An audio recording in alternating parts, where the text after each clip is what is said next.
I know. We need to have another Radish on gender inequality.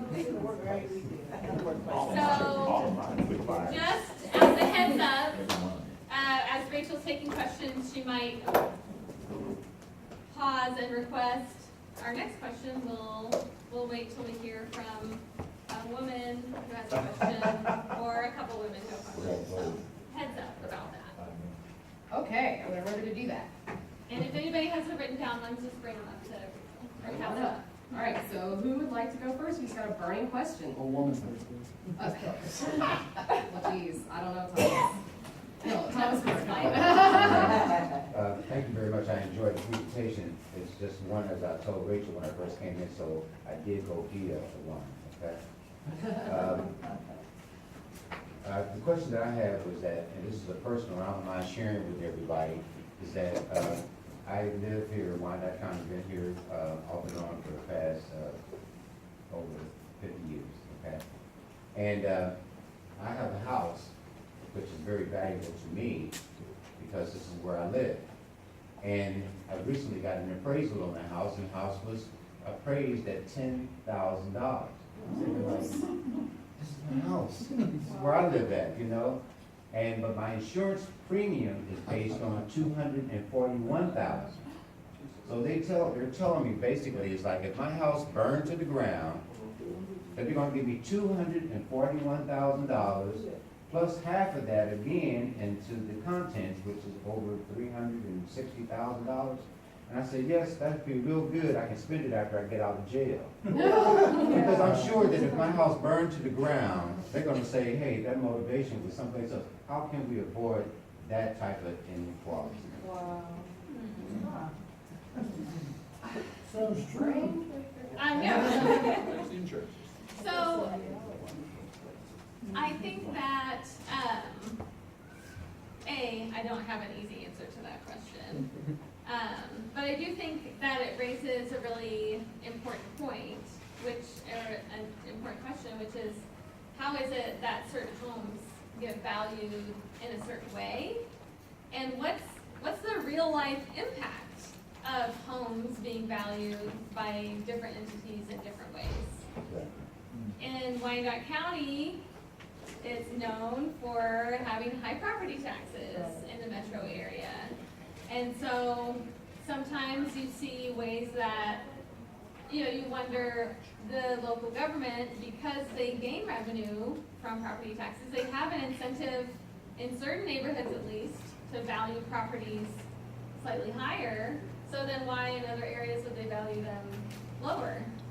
I don't want to just monopolize, but I just kind of want to bring to the point is that the UG, the Unified Government, says, hey, we're doing you a favor, we're giving you lower value on your property tax, which is going to lower your taxes. But that's all well and good. But when you have the ability, and I have the ability to live in a better neighborhood if I want to, for my income, and then you have to pay the additional cost that takes you beyond that 30% because of the insurance premium. So on one hand, the Unified Government is helping us here in Wyandotte County by lowering our property values, but the other part is that the entities that come in, so I think it's at a more state level. That's my question. Do you think it's at a state level as opposed to a unified government? And we have a commissioner right here. Come on, Thomas. My brief response is that I don't know, but I do think that is something that's worth exploring. All right. Sherry Green. I don't believe that they're lowering our property values is a good thing, first of all. As a realtor, and I'm working primarily in the northeast area of the city, I feel so badly for people whose homes I'm trying to sell. People who have lived here for decades, maybe all their lives, who have put their earnings, their love into these homes and these neighborhoods. They go to sell a house that would, in Miriam, cost, they would get $60,000, $80,000. The only thing they can get is $10,000 or $15,000, like you're saying. I think, and especially for the older people who have been living in these, I think think it's horrible. I think, I watch people drive into our neighborhood with little pencils and marking, oh, here's a little house, let me see what I can get that for, you know? And it devastates me. That's the reason I stay in the neighborhood and still try to do real estate here. It's higher here, but doggone it, it's certainly needed. And part of the problem, a big part of the problem, is that system of valuation. Exactly. Can I ask you a question? And that to me is just discrimination. Yeah, that's horrible. So people come in from the outside and buy up houses Yeah. and then resell them? yes. Oh, yes. Yeah, it's terrible. They probably own more of the houses than our neighbors. And we can't even buy them. And, yeah, We're exactly. trying. Oh, my goodness. If a house, for example, I've had just an example of what we go through in terms of house valuations and all. But if a house is determined, let me see, how can I put this? If a house is determined that, if the city decides, oh, look, this house, we're gonna take this house down, okay, we're gonna bulldoze it, we're gonna demolish this house, it has certain problems and codes and da-da-da-da-da. Somebody comes and says, oh, no, we'll take it and we'll fix it up. You know, sweat equity, I got some kids and some brothers and sisters will come in there. The city will say something like, oh, no, you have to have $50,000, $60,000, $70,000, okay, in your bank, saying that would cover the cost of fixing this. What happened to sweat equity? What happened to all the, you have to have that money. So what happens is an outside investor who has the money comes in, buys a house, and that's how the story. And that's something that there is actually a pretty doable and easy policy fix for that Kansas City, Missouri is already doing, which is that when there are properties in the situation that you're describing, instead of paying the $8,000 to tear it down, the city will pay that same $8,000 to somebody to fix it up. And Exactly. it allows for them to actually live, if they're gonna live in that residence.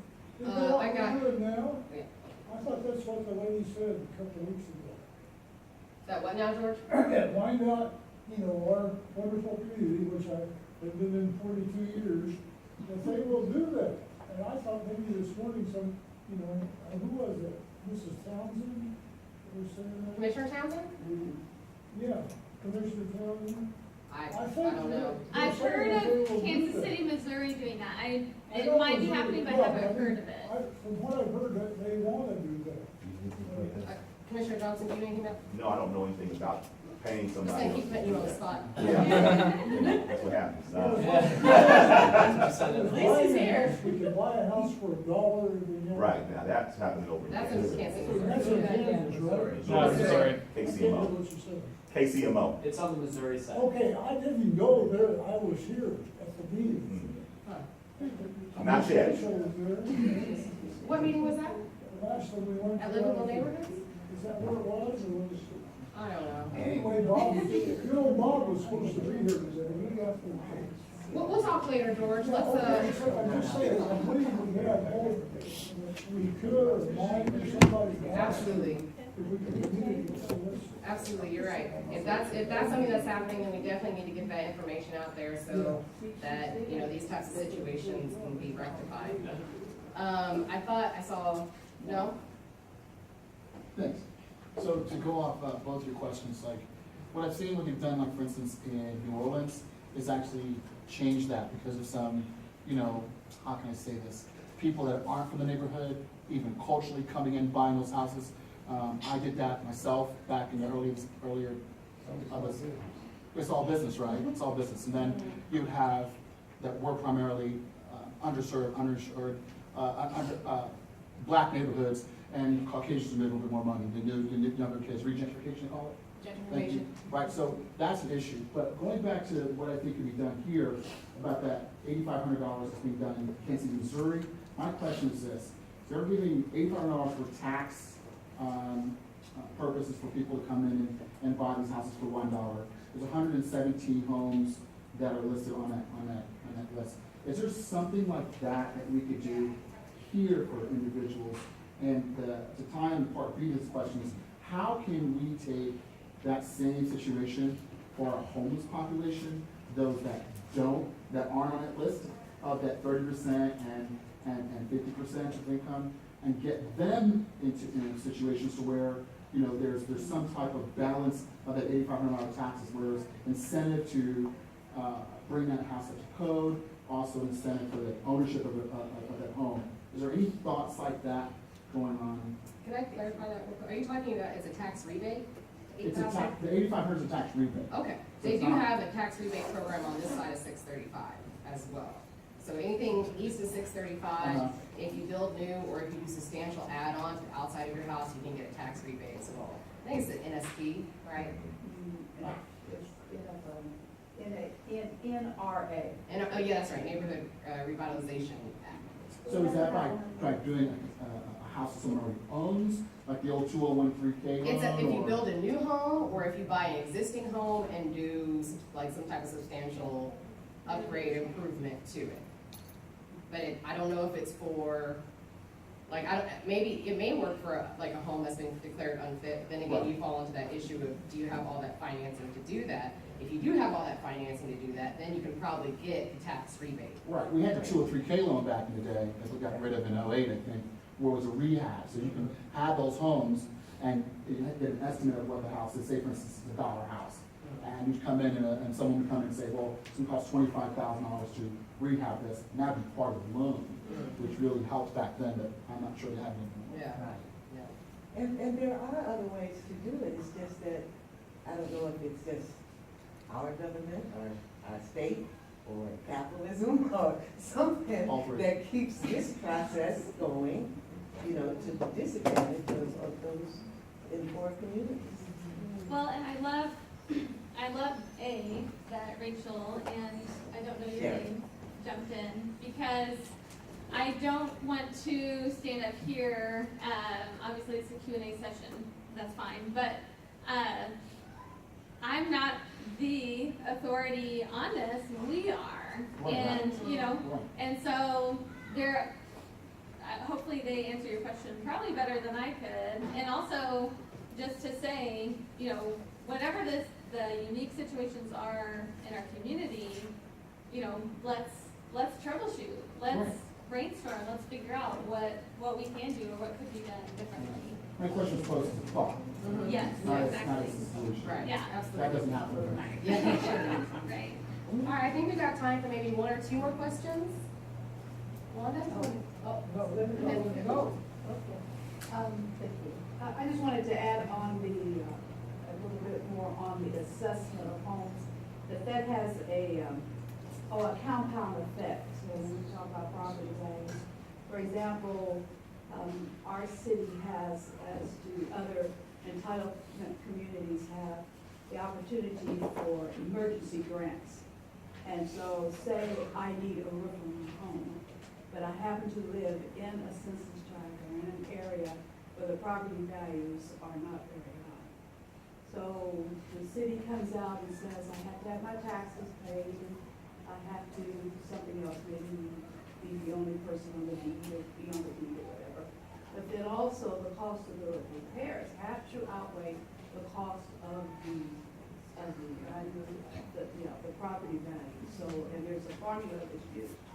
So all of this plays into housing equality, neighborhood stability, and that whole piece. I think this is an excellent forum, maybe a platform to take it to even a broader and a wider discussion of all the fingers and all the things that happen with the policy.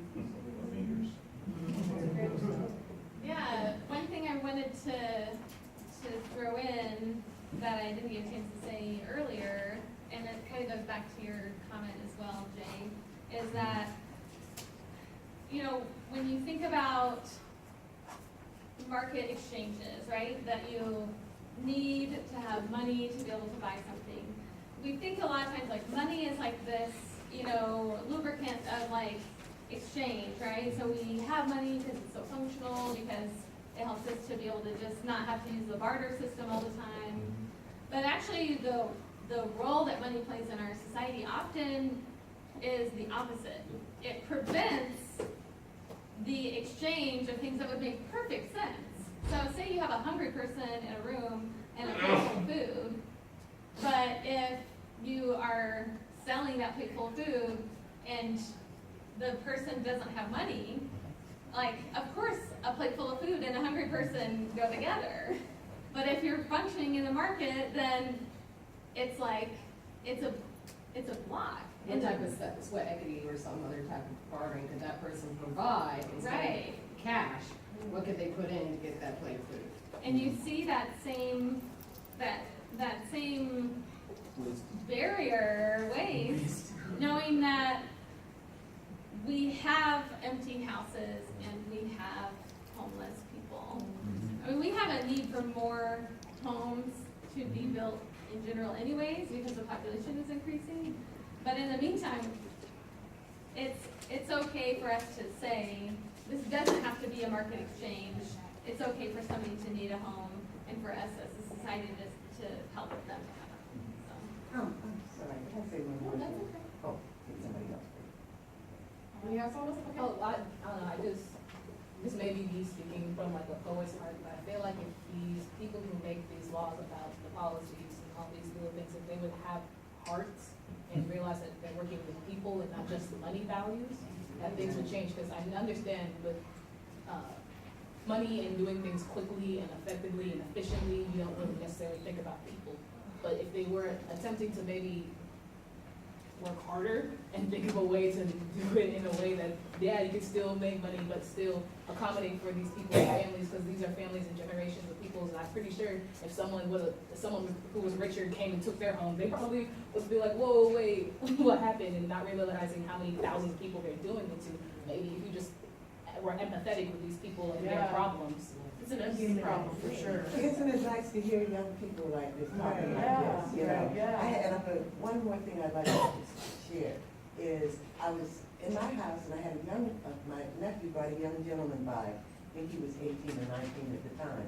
And we were standing on my porch looking out and noticing that there were several abandoned, vacant houses on the block. And I'm crying, you know, oh man, you know, all these vacancies.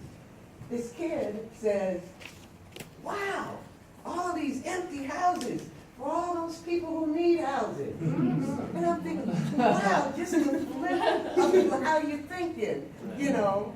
Okay, now instead of working with that negative, we've got this positive that we maybe could put into action in some way. So I wanted to see if, Wanda, did you have something you wanted to say? No, I was just trying to see, was that grant money for did she say it was grant money for the land trust? That's a great idea, but as far as I think traditionally land trusts, once they're formed and stuff, you could probably find financing, like there's the Community Urban Stabilization Program where you can, organizations can buy homes that are on the edge and get financing to rehab them and then sell them back, like Adrian was saying, to a community, to someone who really needs that home. And then that organization can take that profit, put it back into its coffers and rebuild another home. So there are definitely opportunities out there, I think, yeah. Well, I just had a couple concerns. One is the whole issue of, in our county, it doesn't seem that we have enough people that are making a living wage. So they're working, so there's not enough for them to get housing. And I've seen more than once, young people generally working very, very hard, full-time, but when they go to get an apartment, you know, the apartment requires that the rent be a third of whatever your take-home pay is, and they're unable to be able to show that. So that's a concern, and I think the larger concern is one that you addressed here. I think there's been a shift in values in our culture, those of us that have seen this over the time, where we've gone from where we were very collaborative and we cared about each other and my brother's keeper, and we thought, if you are hurting, I am hurting, our whole neighborhood is hurting, and how can we help, to a very individualistic society where, which your point was so clear in, I really don't care how you're feeling, and it's your fault if you're feeling that way, and you really should be able to pull yourself up out of it, because there's someone somewhere that did. And so that means that you ought to be able to do that. So I think there's this value issue that's underlying everything that's going on here, and that needs to shift as well as our concerns about policy and all of those kinds of things, and I'm not sure where we go with that, but I think that's really the undercurrent that we're seeing here and across the nation. Well, I'll tell you what, you guys all signed in, and I got your email address, and I know a lot of you personally. So, when I make that call about let's get on this issue, all right? Okay. I think that's about it for today, but feel free to stick around a little bit and have some more discussion, and please grab some food over there. We have some plates, and I brought some foil so you can wrap some up and take